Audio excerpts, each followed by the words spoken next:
Welcome to Learning Life Skills Together. This is our weekly community Zoom meeting where our guests help us to go deeper into the 4 life skills and open up a huge array of chances to practice them.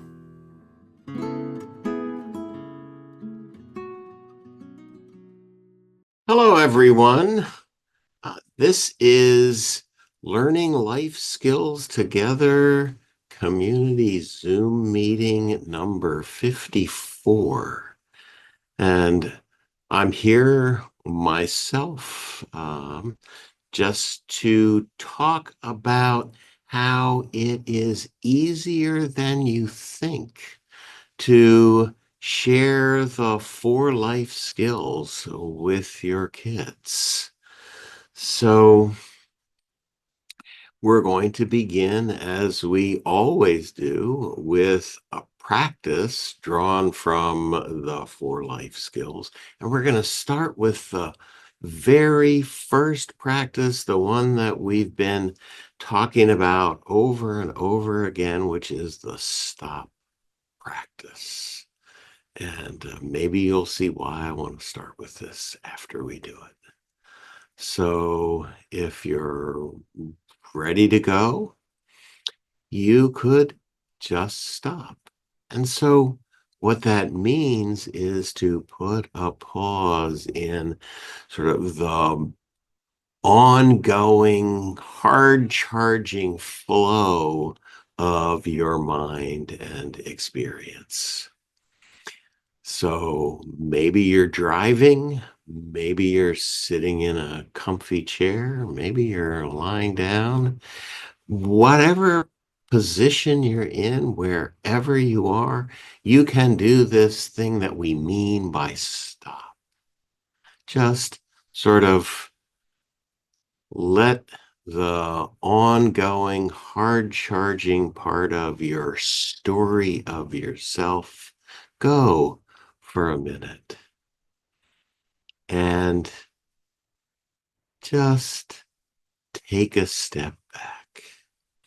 Maybe even take a deep breath. Just let it out long. You might even try that a second time.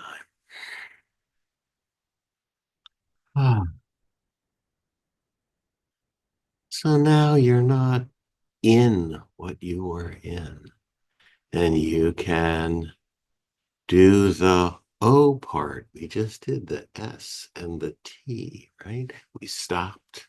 We took a step back, took a breath, and now we're going to do the O of stop, which is to observe, just to notice what it's like for you right now. What are you feeling? What is happening inside you? So what's happening inside you probably has something to do with what's happening outside you. So you may notice that. If you're driving along, you may notice how it is on the road and how that's helping to shape how you feel. If you're just sitting and you notice the sounds around you, you notice things happening in your home or at work, wherever you are, just noticing how those things affect you. And maybe there's even a sense of, oh, I can say what's going on with me. I can say how I feel now.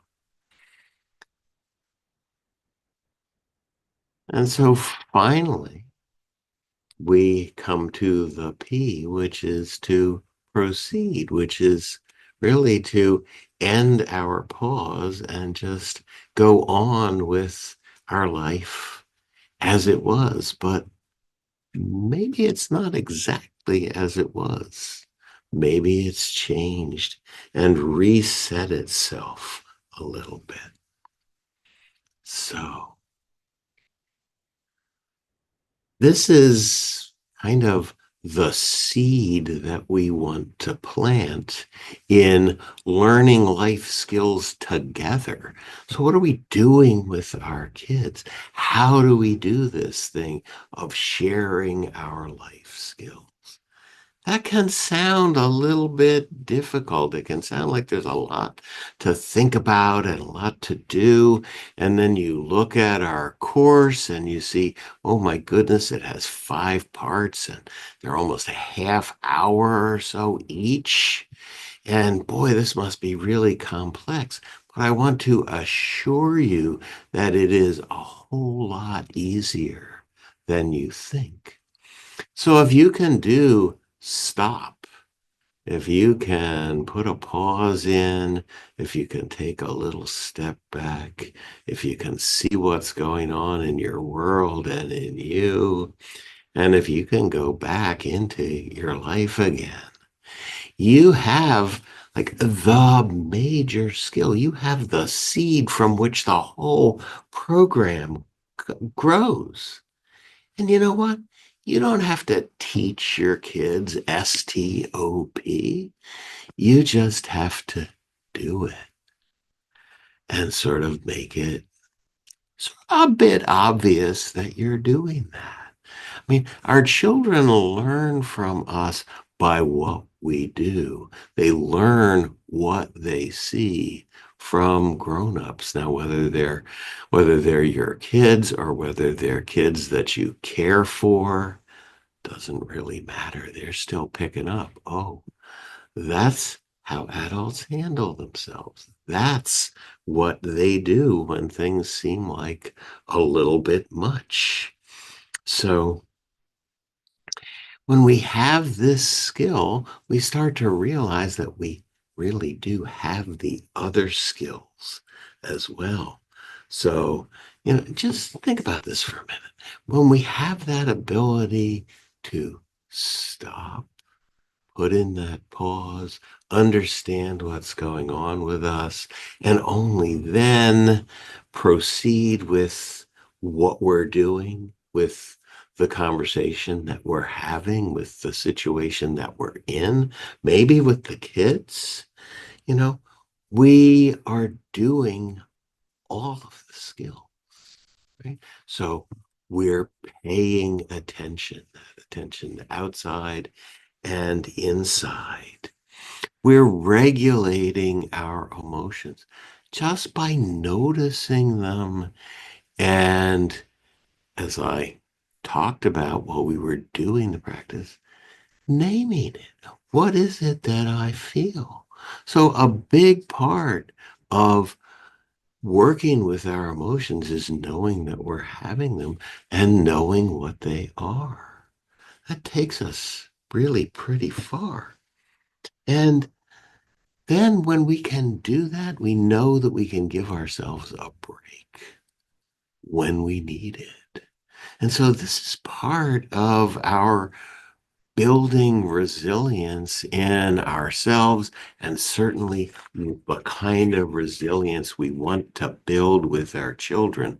So the final piece, of course, is to be able to talk with someone who cares about what we're feeling, where we're at, where we're going, right? And so people who care are our kids. They're the people that we love, the people that we spend time with. So we're doing all of the things that we're hoping our kids will pick up when we are living a life where these skills are obvious, where they're in practice. We really don't have to worry about some technique for sharing the skills with our kids. We don't need to worry about how we're going to do it because it's happening. It is so much easier than you think to share these skills because we're modeling. They are what's in the air. They are what our life together with our kids is like. So we're living the skills. And by living the skills, we're living a life that is resilient. So now we come to this other part of the Learning Life Skills Together program, which is there's an activity that we suggest that goes along with each one of the skills. For example, paying attention, that initial part of the stop skill, that being able to put in the pause, notice what's happening with you and what's happening in your world. That's paying attention in a really useful way, right? We all know how to pay attention. We all do this. And so we suggest that one way of just calling attention to attention is to take the child for a walk. So when we go out, we're walking, we're looking around. We're taking in what's happening around us. All we need to do then is to turn our attention to how we feel. And that's one of the things that we talk about when we're walking, right? So I want to point out that when we're walking together with our child, we are walking side by side. We are not looking each other in the eye and having some kind of conversation where I'm telling you something. We're we're with each other. We're seeing how each other are. And that's really important to remember because this is why it's easier than you think. We say more and we're more comfortable not saying anything when we're walking side by side, right? When we're not putting that pressure on of being face to face. So we're walking along. Maybe we talk, maybe we don't.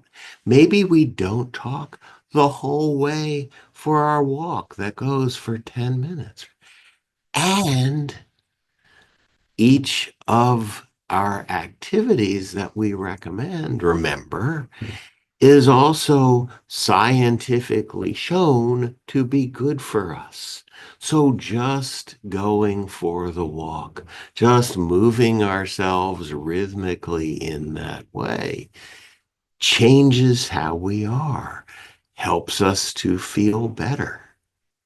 We're moving the body. We have it in a different posture than we have when we're sitting around at home.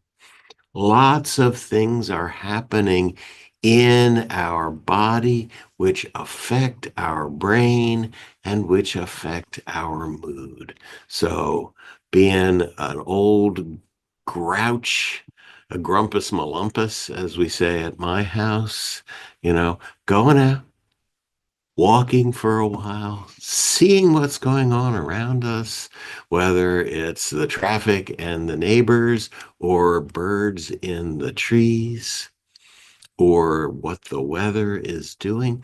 This takes us out of ourselves a little bit, changes how we are. The exercise changes us, and we come back. We're in a different place. We're living in a different way. And so this is really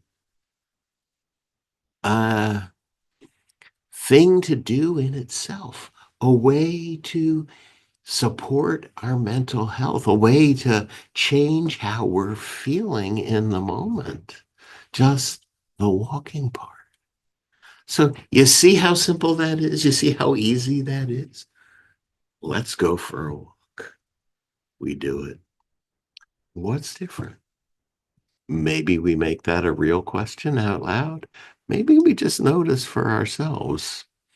Maybe we just talk about ourselves and let that be. It's not a big deal. None of these things are big deals. So let's look at the other things, right? So the other activities that we recommend are to experience awe and beauty. And so we're at that point where we want to do a little practice. We want to maybe call up the 4 life skills.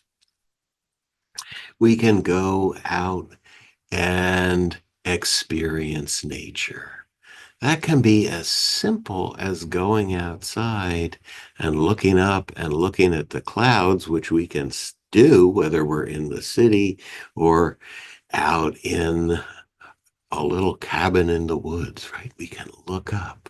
We can see what's there. We can see clouds moving. We can see the weather happening. We can see where the sun is or where the moon is, or realize that sometimes the moon is out when the sun is out too.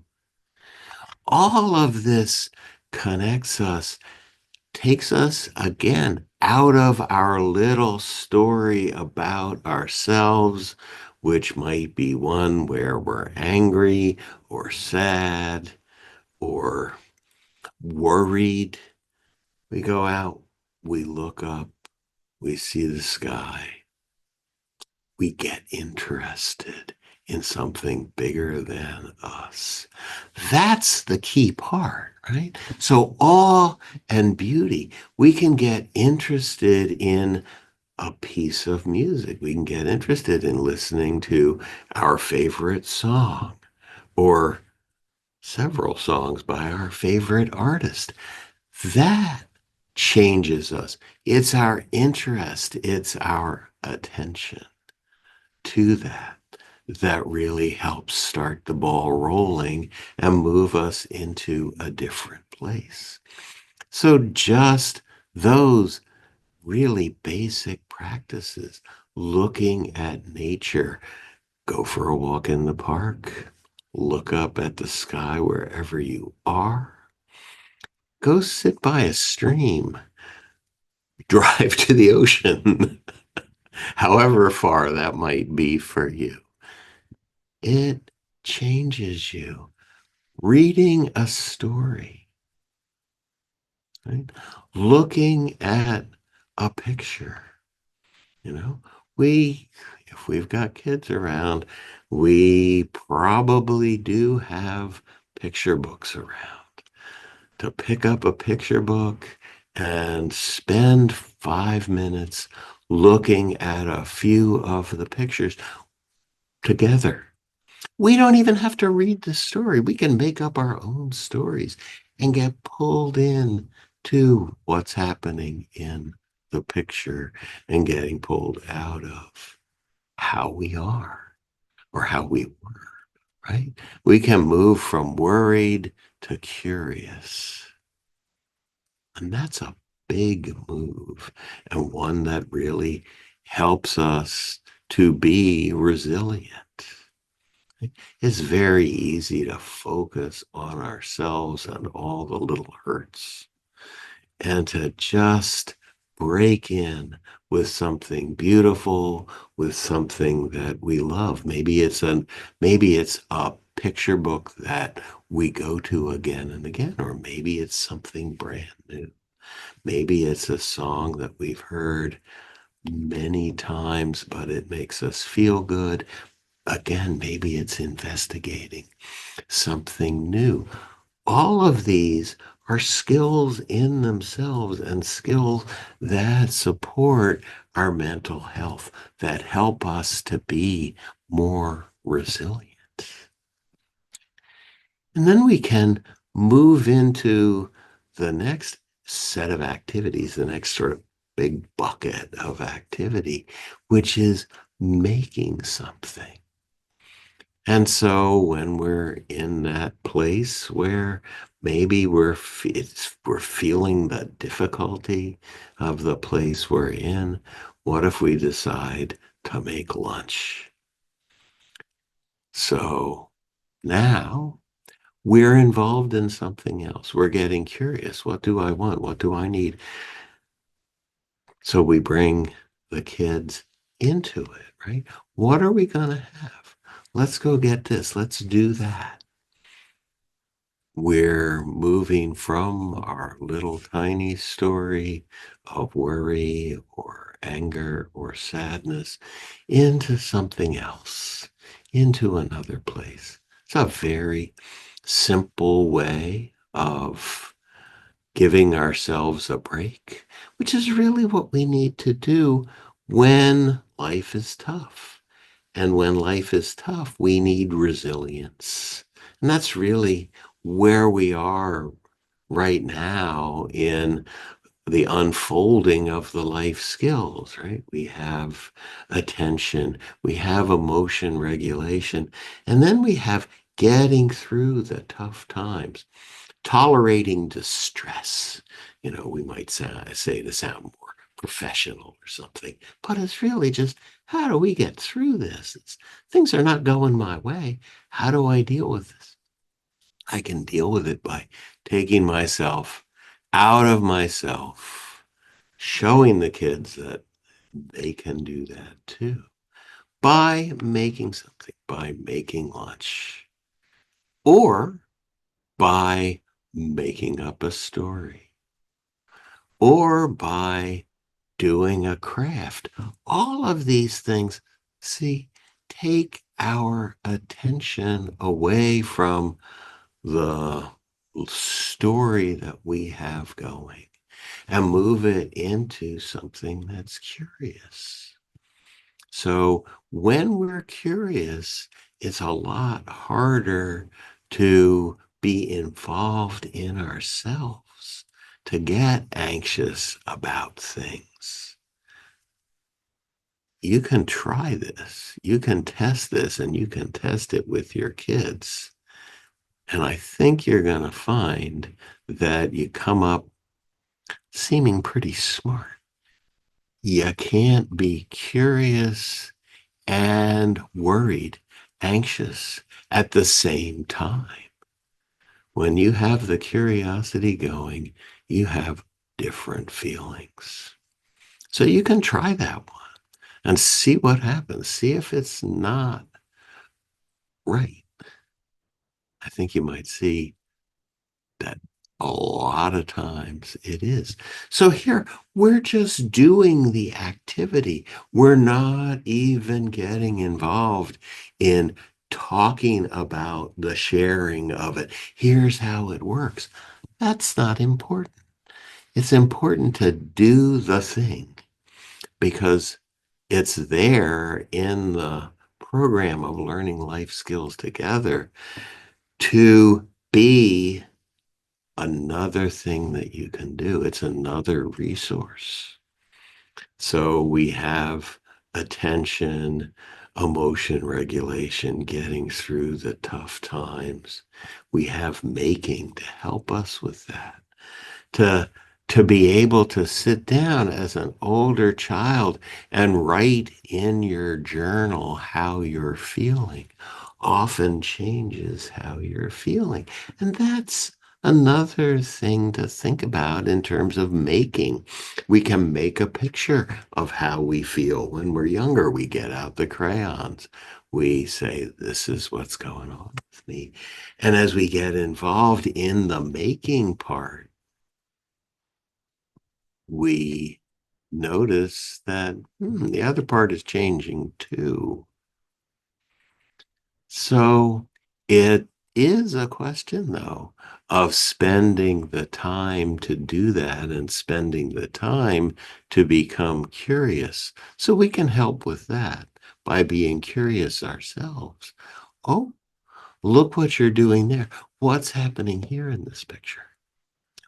And with the older kids, it might be that they're writing in their journals and they don't want you to read that. And that's fine too. That's appropriate. And you probably notice that yourself. I'm not telling you anything you don't know because this whole program doesn't really tell you anything you don't know. It just highlights it and highlights how much easier than you think it is to help your kids develop the kind of resilience that we want them to have in the face of the many worries and difficulties that our modern life brings us. Right? So after making, let's look at the last thing that we have as an activity, and that's belonging. And so belonging to some group of people that would miss us if we weren't there. You know, we have so many opportunities to pretend belong. You know, most of what we encounter on the internet, most of what we see in social media is belonging without really commitment, without really belonging. No one's going to care whether you show up or not. When we're on a team, when we're in a band, when we're part of a religious community, when we're part of a club that meets regularly, when we're not there, we get missed and someone says, "Hey, where were you?" This means that we're not the biggest thing in the world, and our littler story that we have going on about ourselves and what's happening with us is not as important. The other people are important too. So we learn so much about ourselves by being with others when it matters. And again, this is a really well proven scientific thing that when we have a network of people that care whether we're there or not, care whether we're showing up or not, we are healthier, both mentally and physically, than people who don't have that in their lives. So, as adults, we show this to our kids by the way we live our lives. So, it's just living a life of resilience, living a life that leads to resilience. These are not techniques, these are ways of living our lives. It's actually, again, much easier than you think.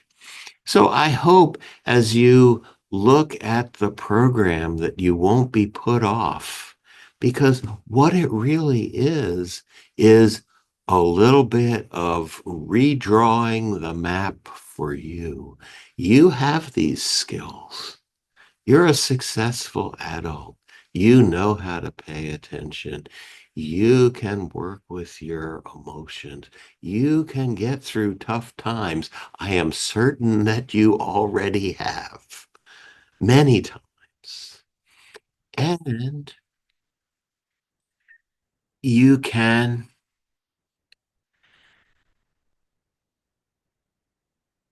talk to your kids.